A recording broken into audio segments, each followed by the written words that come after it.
মোটামুটি মাঝরাত অবধি মায়ের পুজো কমপ্লিট হয়ে গেছে। আর এবার হবে মায়ের আরতি, মানে ভোগ আরতি প্লাস হোমযজ্ঞ শুরু হবে। তো তার আগে যে মায়ের 108টা প্রদীপ জ্বালা হয় সেইটারই প্রিপারেশান নিচ্ছিলাম।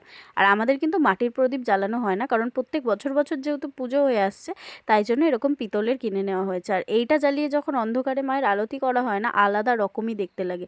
যে ভিডিও ক্লিপগুলো আমি তোমাদেরকে পরের ব্লগে দেখাবো। এর জন্য কিন্তু আমার কোনো ব্লগ স্কিপ করা যাবে না, প্রতিটা ব্লগ দেখতে হবে। আর তোমরা যারা এই ভিডিওটা দেখছো, অন্য ভিডিওগুলো দেখোনি, তারা অবশ্যই আমার চ্যানেলে গিয়ে প্রত্যেকটা ভিডিও দেখে এসো। আশা করছি তোমাদের ভালো লাগবে। আর আমি তো এইগুলো সাজিয়ে নিচ্ছিলাম, আর তারপরে তুলো ভেজানো ছিল তেলের মধ্যে, তিলের তেলে, তো যাতে তাড়াতাড়ি ধরে যায়, তো সেইগুলোই সুন্দর করে সাজিয়ে দিচ্ছিলাম। এরপরে নিয়ে যাওয়া হবে মায়ের কাছে, আর আরতি শুরু হবে। আর এগুলো করতে যতটা তাড়াতাড়ি তোমরা দেখতে পাচ্ছ, ততটা কিন্তু তাড়াতাড়ি নয়, অনেকটা টাইম লেগেছে। আর ব্লগগুলো তোমাদের কেমন লাগছে সেটা কিন্তু অবশ্যই জানিও।